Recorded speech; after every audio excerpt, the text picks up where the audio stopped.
राना साहब, आज जो अदालत की समाअत से पहले का मंजरनामा है उस पर क्या राय रखते हैं, फिर अदालत की समाअत के बाद की बात करते हैं। बिस्मिल्लाहिर्रहमानिर्रहीम, अस्सलातु वस्सलाम अलैका या सय्यदी या रसूल अल्लाह, अस्सलातु वस्सलाम अलैका या सय्यदी या हबीब अल्लाह। देखिए असर एक तो मैं कभी भी हम इस हक़ में नहीं है कि ये मार कुटाई, बद कलामी, बद ज़बानी कोई ऐसा वाक़या हो, किसी जगह पर भी हो, किसी के साथ भी हो। लेकिन अगर आप फुटेज पूरी दिखा दें तो आपको ये बड़े ही आसानी से ये चीज़ें पता चल जाएंगी कि मामला क्यों हुआ ऐसा। आप एक केस में पेश होने जाते हैं या आप कश्मीर के बॉर्डर पे लड़ने जा रहे हैं, आप नारे मारते जा रहे हैं। नारे सुने ना आपने उनके जी, ललकारा सुना उन्हें। अब मुझे बताएं, आप केस लड़ने जा रहे हैं, आप एक प्री प्लान तैयारी करके आए हैं कि मैंने पहले नारे लगाने हैं, मैंने पहले ऊंची ऊंची बोलना है ताकि कोई शख्स मुझसे उलझे। फिर उन्होंने अदालत के अंदर जो रवैया रखा, क्या आज से पहले पाकिस्तान की तारीख में आपने ये रवैया सुना है, रवैया देखा है? मुझे तो समझ नहीं आती यार। खावर मनिका साहब पे, बीवी पर उनको एतबार नहीं, बकौल उनके कि मुझे मेरी बीवी पर एतबार, साहब का बीवी होगी ना, उनको एतबार नहीं, जज साहब पर उनको एतबार नहीं, इमरान खान साहब पर उनको एतबार नहीं, अपनी औलाद जो उनकी मिलती है माँ के साथ उस पर उनको एतबार नहीं। तो जो इंटरव्यू इन्होंने दिया था उस पर उनको एतबार है कि नहीं, मुझे ये बता दें। जो 6 साल में उनकी जवाबबंदी थी जब इमरान खान इक़्तिदार में भी नहीं था, तो क्या उस वक्त वो एतबार उनमें था या नहीं? उस वक्त उनकी खामोशी क्या थी? एक दलील मौजूद है कि औरत की गवाही जो होती है वो इद्दत में सबसे बड़ा सबूत होता है। भाई आप अदालत में आए हैं, आप अपने दलाइल से साबित करें। पहली बात तो मुझे यासर साहब ये बताएं, मैं इंतहाई अदब से ये कहना चाहता हूँ, बानी तहरीक इंसाफ ने कई केसेस में अदम एतमाद किया, क्या वो केस तब्दील हो गए? नहीं। क्या वो जज तब्दील हो गए? नहीं। नहीं। जिस केस में सबसे पहले सजा हुई, हफ्ते के रोज सजा हुई, सजा से पहले पुलिस पहुंची, क्या उस पर कितनी दफा अदम एतमाद किया गया था पता है ना आपको? और यार ये क्या था, केस मुकम्मल हो चुका था ना, दलाइल मुकम्मल हो चुके थे, आपने चंद दिन पहले आप फैसला महफूज कर दिया था, सुनाते फैसला। बात यह है कि मकसद पूरा हो गया है कि इस केस को लटकाना है। मकसद इद्दत केस नहीं है, मकसद यह भी नहीं है कि शादी हुई है या नहीं हुई, मकसद यह है, हाँ आप यह कह दे, सब कह देते कि जनाब ये झूठे हैं, मैं हम रिजेक्ट करते हैं इसको, वो हाई कोर्ट में चले जाते यार, खत्म हो गया थी बात। और मनिका साहब भी भंगड़ा डालते हुए जाते, मनिका साहब भी बाइट ऐसे नारे लगाते हुए जाते। मैंने कहा उस वकील ने भी गलत किया है, लेकिन क्या ये नारे लगाना, ये ऊंची ऊंची किसी के खिलाफ बोलना, क्या आपको ज़ेब देता है? क्या अदालत इसकी इजाज़त देती है? लेकिन मैं इसलिए कह रहा हूँ कि शायद इसकी इजाज़त भी हो। जिस मुल्क के अंदर वज़ीर आज़म साहब ये कहें कि किसी को बेल देने के लिए फलां साजिशें हो रही हैं, साहब बेल कौन दे रहा है? बेल किसने देनी है? जब पार्लियामेंट के अंदर जब जिसके खिलाफ ये बात हो रही हो, जब प्रेस कॉन्फ्रेंस में ये बातें हो रही हों, तो फिर मनिका साहब ने जो किया वो कौन सा, मैं समझता हूँ फिर कानून तो उसमें भी कोई नहीं है। आज बड़ी मुझे मैं अपने बड़े सीनियर जर्नलिस्ट से सुन रहा था कि अभी तक उस वकील पे पर्चा क्यों नहीं हुआ।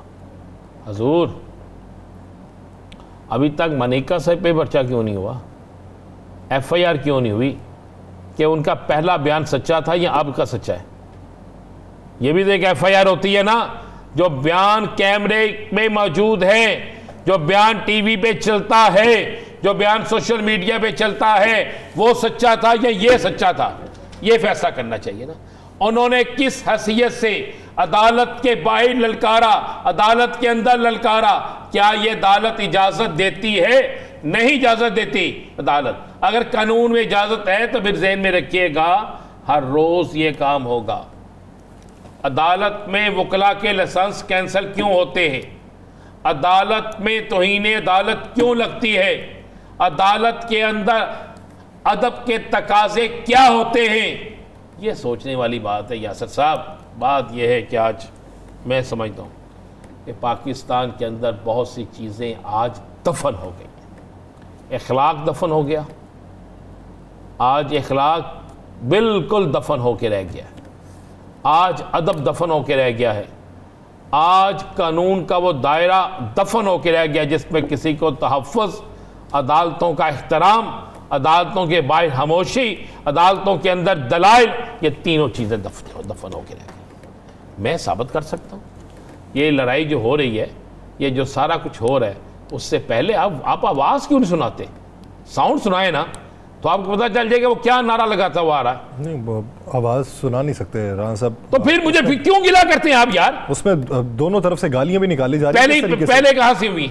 अब वो मैं आवाज़ किस तरीके से? मैं कह रहा हूँ पहले आगाज कहाँ से हुआ? मैं किसी की साइड नहीं ले रहा। आगाज कहाँ से हुआ? आगाज किसने किया मुझे ये बता दें। एक्शन का रिएक्शन ही हुआ।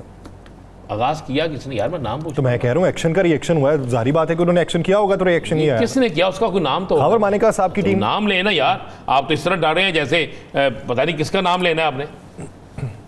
यार एक्शन का रिएक्शन नहीं ना होना चाहिए था ना यार? नहीं होना चाहिए, नहीं होना चाहिए था। बस इतनी सी बात। दे FIR दोनों को बुलाएं, 751 दे तो उनके पर्चा रखो एक एक रात अंदर, पता लगे। हाँ हाँ इकट्ठे रखें, हवालात में नहीं लड़ते, खोचले भरे, कोई लड़ाई नहीं होनी वहाँ पे। दे ना दोनों पे 751 का पर्चा दे। क्यों किया ऐसा? उसके बाद चले अब ये केस जो है 50 दिन आगे चल जाएगा। वैसे हमें किसी माहिर कानून से पूछ लेना चाहिए कि जनाब ये बता दें कि जब जिरा मुकम्मल हो चुकी हो, जब फैसला महफूज हो चुका हो और किसी और अदालत में जाए तो क्या वहीं से उनकी रोशनी में फैसला होगा या नए सिरे से आगे चला जाएगा? ये भी हमें किसी से पूछना चाहिए था। लेकिन ज़रा यासर साहब एक चीज़ तो है, रोज़ाना खबर तो है ना। हाँ, तड़का लगा हुआ। तड़का लगता है रोज़ाना, तड़का लगता है। कभी साइफर अचानक से गायब हो। अच्छा यार मुबारक हो जी। किस चीज़ की? मिल गया आपको? शाहिर साहब तो मिल गए ना, रहाज साहब? हाँ जी, आज़ाद कश्मीर से। आज़ाद कश्मीर से मिल गए। अच्छा मुझे एक बात तो बताएं, उनकी अहलिया गई, वो उन्होंने जाकर कहा जी के ये पर्चा है। कहते हाँ जी ये हमारा ही पर्चा है। तो उन्होंने कहा जी किधर है? उन्होंने कहा जी SHO साहब के पास होंगे। तो वो उनकी अहलिया ने ये भी कहा कि SHO के पास भी नहीं है। नहीं, उन्होंने कहा SHO साहब ने किस चीज़ में छुपा के घर ले गए। मैं बता रहा हूँ कि ये भी नहीं है। उसके बाद सुनने में आया है तो वो FIR को ऐसी है कि शनाख्ती कार्ड तलब किया, शनाख्ती कार्ड नहीं मिला तो उसको अंदर कर दिया। ऐसा ही है ना कोई FIR? धीर कोर्ट से बाद में मुंतकिल किया गया मुजफ्फराबाद। बस ऐसे ही है ना। फिर अल्लाह खैर करे, अल्लाह मेरे मुल्क की खैर करे, अल्लाह इस मुल्क के लिए जो बेहतर है ना वो करे। बस मैं तो यही दुआ करता हूँ, सुबह से लेकर शाम तक यही दुआ होती है कि अल्लाह इस मुल्क के लिए बेहतर करे। ये भी है कि पूरे मुल्क में ढिंढोरा पीटा गया तो वो थाने वालों को मालूम नहीं पड़ा जिन्होंने पकड़ा हुआ था कि ये बंदा वो है जिसका ढिंढोरा पीटा जा रहा है और जिसकी जमात इस्लाम, जिसकी रोज़ाना तस्वीर चलती है। चले यार, मैं समझता एक बहुत बड़ा बहरान हल हो गया, बहुत बड़ा। एक चीज़ का मसले का हल निकल आया, ये अच्छी बात है। लेकिन क्या उसे इस्लामाबाद हाई कोर्ट में पेश किया जा सकता है? नहीं, वो तो आज़ाद कश्मीर वाले मामले हमें बड़े तरीके आते हैं। छोड़ दें, आपको भी किसी दीर शीर में लेके जा रहे हैं।